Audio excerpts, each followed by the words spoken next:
আজকে আমি তোমাদের জন্য আবার একটি জেলার ইন্টারভিউ অভিজ্ঞতা বা ইন্টারভিউয়ে গ্রুপ সি এবং গ্রুপ ডি এর ইন্টারভিউয়ে কি প্রশ্ন হতে পারে, তার উত্তর কি হতে পারে, তো সেটা আমি নিয়ে চলে এসেছি আবার। দেখো, মনে রাখবে প্রশ্ন সবাই কিন্তু জানে যে কি ধরনের প্রশ্ন হতে পারে, বাট উত্তরটা কিন্তু সব থেকে বড় কথা, যে কি কি উত্তর তোমাকে দিয়ে আসতে হবে, তাহলে তুমি 5-এ 5 তুমি পাবে ইন্টারভিউয়ে। দেখো, ইন্টারভিউটা কিন্তু খুবই গুরুত্বপূর্ণ, কারণ যে চাকরি পাবে মনে রাখবে সেই ইন্টারভিউ এর জন্যই কিন্তু চাকরি পাবে, বিশেষ করে গ্রুপ সি গ্রুপ ডি চাকরিটা। তো দেখো, তাহলে মন দিয়ে দেখো, আমি কিছু আজকে যেটা বীরভূম জেলা সম্বন্ধে করাবো, বীরভূম জেলার সম্ভাব্য কিছু প্রশ্ন, কিছু উত্তর। এর আগে আমি তোমাদের দুটো জেলা করিয়েছি, তারা কিন্তু তোমরা যারা দেখোনি তারা কিন্তু অবশ্যই দেখে নেবে, কারণ আমি চেষ্টা করছি যে প্রত্যেক দিন আলাদা প্রশ্ন নেওয়ার, আলাদা উত্তর নেওয়ার। ঠিক আছে, আলাদা প্রশ্ন হলে কি হবে সুবিধা, না তোমাদের দেখবে কিছু কোশ্চেন কিন্তু একই পাবে, বাট তোমরা দেখবে বহু প্রশ্ন যদি এইরকম দেখতে দেখতে 23টা জেলা সম্বন্ধে আমি করাবো, 23টা জেলার মক ইন্টারভিউ তোমাদের দেখে নাও তোমরা, দেখবে কোনো প্রশ্ন তোমাদের কিন্তু আটকাবে না, ম্যাক্সিমাম কোশ্চেনই হয়তো কভার হয়ে যাবে এই 23টা জেলার মধ্যে। মানে কি ধরনের প্রশ্ন আসে, তার উত্তর কি ধরনের দিতে হয়, সবই কিন্তু আমি কভার করছি। ঠিক আছে, এবং এটা যারা বীরভূম জেলার আছো তারা কিন্তু অবশ্যই ভালো করে দেখে যাবে, এবং যারা অন্য জেলা থেকে দেখছো তাদের বলবো একটু বীরভূম জেলার বন্ধু বা বান্ধবীদের একটু শেয়ার করে দাও, তাহলে কি হবে, তারা এটা দেখে যেতে পারবে, তাদের একটু হেল্প হয়ে যাবে। চলো দেখো, প্রথম যে প্রশ্ন, দেখো এই প্রশ্নটা কিন্তু সবাইকেই করবে এবং সমস্ত জেলা বা সমস্ত ডিস্ট্রিক্টের ছেলেকে কিন্তু এই প্রশ্ন ফেস করতে হবে। যেমন প্রথম কথা বলবে যে নিজের সম্পর্কে কিছু বলুন, নিজের সম্পর্কে সংক্ষেপে কিছু বলুন, এই প্রশ্ন সবাইকেই কিন্তু ফেস করতে হবে, এবং তার উত্তর কিন্তু আমি অনেক আগেও বলেছি, আবারও বলে দিচ্ছি, শুনে নাও। নমস্কার স্যার বা ম্যাডাম, আমি এই, মানে তোমার যে নাম, সে নামটা তোমাকে বলতে হবে, বা আপনার যে নাম আছে, বীরভূম জেলার এই ব্লকের বাসিন্দা, আমি আমার শিক্ষা জীবনে আমার সর্বোচ্চ যোগ্যতা মানে গ্রাজুয়েশন বা তোমার আরো যদি হায়ার এডুকেশন থাকে সেটা কিন্তু বলবে যে জায়গা থেকে বা এই বিশ্ববিদ্যালয় থেকে সম্পন্ন করেছি। আমি একজন পরিশ্রমী এবং দ্রুত শেখার ক্ষমতা সম্পন্ন ব্যক্তি। আমি দায়িত্ব নিয়ে কাজ করতে পছন্দ করি এবং সময়নিষ্ঠ থাকার চেষ্টা করি।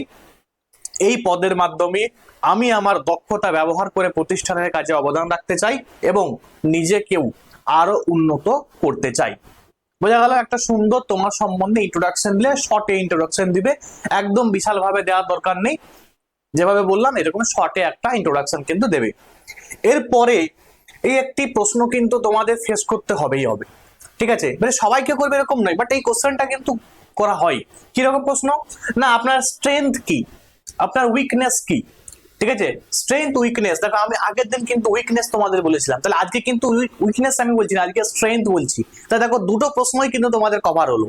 ঠিক আছে, ওই জন্য বলছি যে পুরো সিরিজটা দেখবে, 23টা জেলা আছে, 23টা জেলা সম্বন্ধেই দেখো। তাই উত্তরটা যেটা হবে যে আমার সবচেয়ে বড় শক্তি হলো সততা, মানে আমার সবচেয়ে বড় শক্তি, যদি স্যাররা স্ট্রেংথ বলে বা শক্তি বলে, তুমি যেটা বলবে তুমি সেটাই বলবে। ঠিক আছে, যদি স্ট্রেংথের কথা বলে তাহলে বলবে আমার সবচেয়ে বড় স্ট্রেংথ বা শক্তি হলো সততা, দায়িত্ব ও সময়নিষ্ঠা। আমি যে কোনো কাজ, আমি যে কাজ নেই সেটা নির্ভুল ভাবে এবং সময় মতো শেষ করি।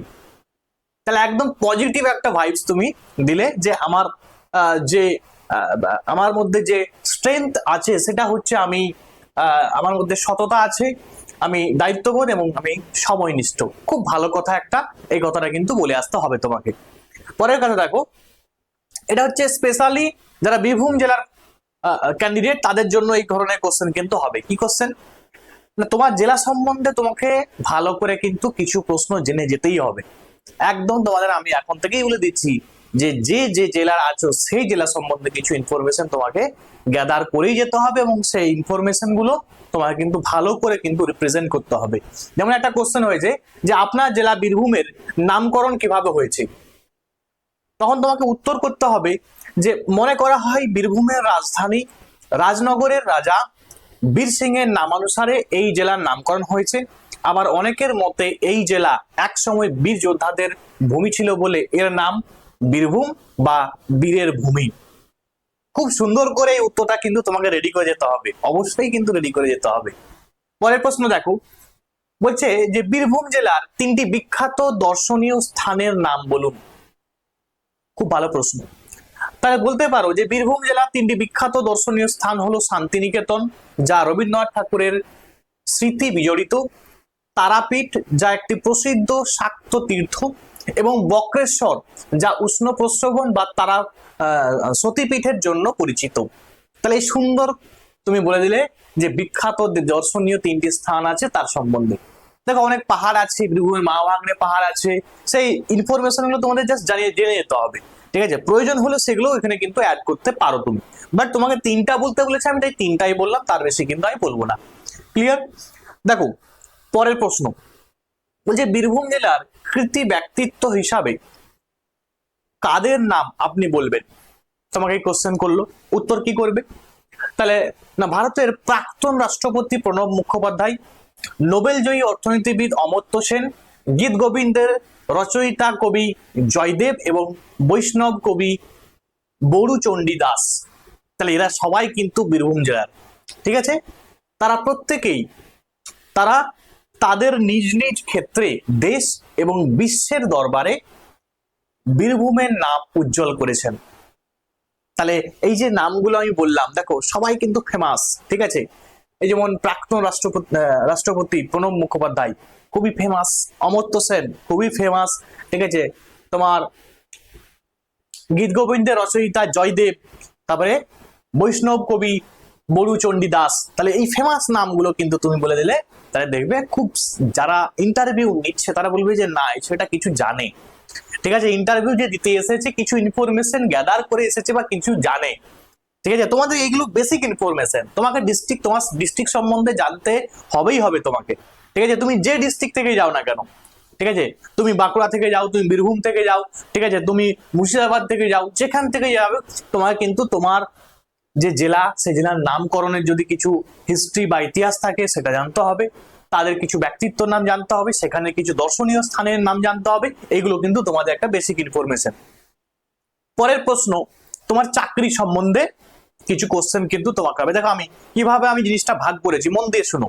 প্রথমে আমি কিন্তু তোমার ইনফরমেশন সম্বন্ধে, মানে তোমার নিজের সম্বন্ধে, সেখান থেকে কিন্তু তুমি 1 নাম্বার পাবে। এরপরে তুমি যে জেলায় বসবাস করো সেই জেলা সম্বন্ধে তোমাকে সেখান থেকে কিন্তু তোমাকে 1 নাম্বার দেওয়া হবে।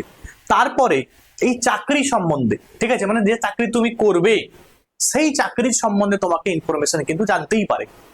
সেই চাকরিতে কাজ কি করতে হয়, আমি যদিও তোমাদের কাজগুলো আগের ভিডিওতে করিয়েছি বলে আজকে কিন্তু কাজটা করাই না, আজকে অন্য একটা প্রশ্ন নিয়েছি। প্রশ্নটা কি না, সরকারের নিয়ম অনুযায়ী একজন কর্মচারী বছরে সর্বোচ্চ কয়টি ক্যাজুয়াল লিভ পেতে পারেন? তাহলে একটা ভালো প্রশ্ন, যে একজন কর্মচারী, সরকারি কর্মচারী আমাদের পশ্চিমবঙ্গের কতগুলি ক্যাজুয়াল লিভ পেতে পারেন? উত্তর হবে সরকারি নিয়ম অনুযায়ী একটি শিক্ষাবর্ষে সাধারণত 14টি ক্যাজুয়াল লিভ পাওয়া যায়। তাহলে 14টা সিএল, ঠিক আছে, কিন্তু পাওয়া যায়। বোঝা গেল? তাহলে এটা সুন্দর করে তোমাকে কিন্তু উত্তরটা দিতে হবে। নেক্সট প্রশ্ন, বললাম কিছু প্রশ্ন তোমাকে জেনে যেতে হবে, জিকে টাইপের কোশ্চেন। তোমাকে প্রশ্ন করবে যে পশ্চিমবঙ্গের স্কুল শিক্ষা দপ্তরের সদর দপ্তর কোথায় অবস্থিত? তাহলে পশ্চিমবঙ্গের স্কুল শিক্ষা দপ্তরের সদর দপ্তর হলো বিকাশ ভবন, বিকাশ ভবনের 5ম তলা, তাই তো? সল্টলেকে অবস্থিত এটি, এবং কলকাতার 700091, এই কিন্তু ফুল একটা অ্যাড্রেস তুমি কিন্তু দিলে। পরের প্রশ্ন একটু জিকে টাইপের কোশ্চেন। কোশ্চেনটা এরকম যে ইনকিলাব জিন্দাবাদ স্লোগানটি কে দিয়েছিলেন? এই ধরনের কিছু কোশ্চেন কিন্তু তোমাদের এরকম হতে পারে, তোমরা হয়তো ভাবতেই পারো যে স্যার এই ধরনের কোশ্চেন আসবে। দেখো কিছু প্রশ্ন আছে যেগুলো তোমাদের মেন্টালি একটু প্রিপারেশন রাখতে হবে, যে হ্যাঁ আমাকে কিন্তু জিকে প্রশ্ন 1-2 কিন্তু আসবে, এরকম টাইপের অড টাইপের জিকে কোশ্চেন 1-2 কিন্তু আসবেই আসবে। তাহলে তোমাকে দেখো, তাহলে সুন্দর করে যে ইনকিলাব জিন্দাবাদ স্লোগানটি প্রথম দেন মৌলানা হযরত মাহাদি। তাহলে হযরত মাহাদি কিন্তু প্রথম এইটা স্লোগানটা দিয়েছিল, পরে ভগৎ সিং এর মাধ্যমে এই স্লোগানটি কি হয় না ব্যাপকভাবে জনপ্রিয় হয়ে ওঠে। তাহলে এই শব্দটা একদম সুন্দর করে প্রথমে কে দিয়েছিল এবং কে এটাকে ফেমাস করেছে, তোমাকে কিন্তু দুটোই বলে আসতে হবে। অনেকে কি করবে শুধুমাত্র বলে দিবে হযরত মাহাদি, না, ঠিক আছে, হযরত মোহানি কিন্তু ফার্স্ট টাইম বলেছিল, বাট কিন্তু মাথায় খেয়াল রাখতে হবে মেন যে ফেমাস করেছে সেটা হচ্ছে ভগৎ সিং। এই ভগৎ সিং এর নামটা কিন্তু তোমাকে নিতেই হবে। হয়ে গেল। পরেরটা, এবারে তোমাকে বললাম দেখো আমি কিন্তু 3 নাম্বার ভাগ অলরেডি তোমাদের উপরে দেখিয়ে দিয়েছি। এবারে 4 নাম্বার ভাগ যেটি বা 4 নাম্বার কোশ্চেন যেটি হবে, তোমাকে সিচুয়েশন বেস কিছু কোশ্চেন করবে। যেমন দেখো বললো যদি দেখেন স্কুলের ক্লাসরুমে কেউ নেই অথচ ফ্যান ও লাইট জ্বলছে, তাহলে আপনার ভূমিকা কি হবে? তাহলে এরকম কোশ্চেন করবে যে আপনি হচ্ছে গ্রুপ সি বা গ্রুপ ডি কর্মী হবেন, তাহলে আপনি দেখছেন যে কোনো একটা ক্লাসের মধ্যে কোনো স্টুডেন্ট নেই, সেখানে কিন্তু ফ্যান চলছে বা লাইট জ্বলছে, তখন আপনার করণীয় কি হবে? তো তখন সেটা তোমাকে উত্তর দেবে যে এটি দেখা মাত্রই আমি দ্রুত সেগুলি বন্ধ করব, কারণ এগুলি কেবল স্কুলের নয় দেশের সম্পদ। তাহলে এগুলো শুধুমাত্র যে স্কুলের নয়, এটা হচ্ছে দেশেরও সম্পদ। এছাড়াও এ বিষয়ে ছাত্রছাত্রীদের সচেতন করব যাতে তারা সম্পদের অপচয় না করে। তাই তোমাকে স্টুডেন্টদের মধ্যে একটা অ্যাওয়ারনেস কিন্তু ছড়িয়ে দিতে হবে যে এটা আজকে এখানে ফ্যান চলছে বা লাইট জ্বলছে, যেটা কেউ নেই, ঠিক আছে, ওয়েস্ট হচ্ছে, তাহলে এই ওয়েস্ট হয়ে হওয়া মানে শুধু স্কুলের ক্ষতি হচ্ছে বা স্কুলের টাকা পয়সা খরচ হচ্ছে এরকম ব্যাপারটা নয়, আমাদের দেশেরও সম্পদের কিন্তু সম্পদ থেকে যে সম্পদ আছে সেই সম্পদ থেকে কিন্তু কিছুটা সম্পদ নষ্ট হয়ে যাচ্ছে, যেটা নষ্ট কিন্তু করা যাবে না সম্পদ। তোমার ব্যবহার হলে তুমি ব্যবহার করো, না হলে তোমাকে এটা বন্ধ করতে হবে। এই বিষয়গুলো কিন্তু তোমাকে সচেতনতা কিন্তু স্টুডেন্টদের মধ্যে ছড়িয়ে দিতে হবে, সেটা তোমার মাধ্যমেই ছড়াতে হবে। আজকে ইন্টারভিউ থেকে আপনি কি শিখলেন? তাই তোমাকে এই সিচুয়েশন বেস কোশ্চেন কিছু আমি বলছি বারবার যে করবে। তাহলে আজকের যে ইন্টারভিউ, এই ইন্টারভিউ থেকে আপনি কি শিখলেন? তখন তুমি উত্তর করবে যে স্যার বা ম্যাডাম, এই ইন্টারভিউ আমাকে ধৈর্য এবং অভিজ্ঞ কর্মকর্তাদের সামনে নিজেকে সঠিকভাবে উপস্থাপনের কৌশল শিখিয়েছে, যা ভবিষ্যতে অন্যান্য চ্যালেঞ্জিং পরিস্থিতিতেও আমাকে আত্মবিশ্বাসের সঙ্গে এগিয়ে যেতে সাহায্য করবে। কত পজিটিভ কথা দেখো। তাহলে এই পজিটিভ কথাটা কিন্তু তোমাকে বলে আসতে হবে, ঠিক আছে? এগুলো যারা বারবার বলছি যারা ইন্টারভিউ দিতে যাবে তারা কিন্তু এইগুলো দেখে যাও অবশ্যই। পরেরটা দেখো কি আছে, আপনি কি দুর্নীতি সমর্থন করেন? তাহলে করাপশন, আপনি কি করাপশন বা দুর্নীতি কি সমর্থন করেন? তখন উত্তর করবে তুমি যে স্যার বা ম্যাডাম, একেবারেই না, আমি সবসময় সততা ও স্বচ্ছতার সাথে কাজ করতে পছন্দ করি। বোঝা গেল? পরের প্রশ্ন, সিচুয়েশন বেস কোশ্চেন আবারও, যে কোনো ছাত্র হঠাৎ ক্লাসে অসুস্থ হয়ে গেল, আপনার ভূমিকা কি হবে? তাহলে তাকে খোলা জায়গায় শোয়াবো, মুখে জল দেব এবং দ্রুত স্থানীয় ডাক্তার বা হাসপাতালের সঙ্গে যোগাযোগ করব এবং সঙ্গে সঙ্গে বিদ্যালয় কর্তৃপক্ষ এবং অভিভাবককে জানাবো।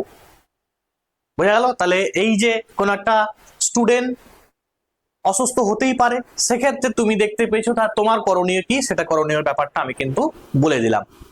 নেক্সট প্রশ্ন, পরের প্রশ্ন, যে দেখো এটা সিচুয়েশন বেস কোশ্চেন কিন্তু অনেকগুলো হলো, এখান থেকে তোমাকে কিন্তু 1 নাম্বার দেবে। লাস্ট একটা কোশ্চেন তোমাকে করবে এবং তোমাকে তারপরে তোমার সঙ্গে যে ইন্টারভিউ এটা কিন্তু শেষ হবে। কোশ্চেনটা কি কোশ্চেন? না, কোশ্চেনটা এরকম হবে যে আপনি কেন মনে করেন আপনি এই পদের জন্য উপযুক্ত? ধরো এরকম প্রশ্ন করবে যে একটা সিটের জন্য ধরো 2জনকে ডাকা হয়েছে, ঠিক আছে, অনেকে ইন্টারভিউ দিতে এসেছে এখানে, এবারে আপনাকেই কেন আমরা চাকরিতে নেব? আপনার মধ্যে কি স্পেশালাইজেশন আছে, ঠিক আছে, কি স্পেশাল ব্যাপার আছে যেটা অন্যদেরকে নেব না আপনাকে নেব? যে এই ধরনের কোশ্চেন একটা কিন্তু করবে, লাস্ট কোশ্চেন এটা। তখন তুমি বলবে যে স্যার বা ম্যাডাম, আমি দায়িত্বশীল, পরিশ্রমী এবং সময়নিষ্ঠ একজন ব্যক্তি, আমি দ্রুত শিখতে পারি এবং সহকর্মীদের সঙ্গে সমন্বয় করে কাজ করতে স্বাচ্ছন্দ্য করি।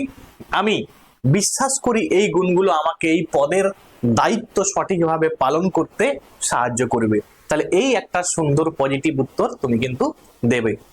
আর কিছু ইন্টারভিউ টিপস আমি তোমাদের দিয়ে দিই, যেটা তোমাদের ইন্টারভিউ এর মধ্যে রাখতেই হবে, সেটা হচ্ছে সেলফ কনফিডেন্ট, ঠিক আছে, তোমাকে হতেই হবে, এবং হালকা মৃদু হাসি তোমার মধ্যে রাখতে হবে, এবং যখন কেউ প্রশ্ন করবে মানে ইন্টারভিউ বোর্ডে যারা থাকবে তাদের দিকে কিন্তু চোখে চোখ রেখে তোমার কিন্তু উত্তরটা দিতে হবে। বোঝা গেল? তাহলে এবং যারা আমার তোমাদের বলে রাখি, আমি কিন্তু একটা ইন্টারভিউ এর ব্যাচ করেছি, ঠিক আছে, যারা ব্যাচে অ্যাডমিশন নিতে চাইছো বা মক ইন্টারভিউ দিতে চাইছো তারা কিন্তু এই নাম্বারে হোয়াটসঅ্যাপ করে তোমরাও কিন্তু মক ইন্টারভিউ দিতে পারবে। তো আজকে এই একটা বীরভূম জেলার তোমাদেরকে ইন্টারভিউ এর অভিজ্ঞতা তোমাদের আমি করালাম। ঠিক আছে, এরপরে নেক্সট কোন জেলার আমি দেব তোমরা কমেন্টে জানাও।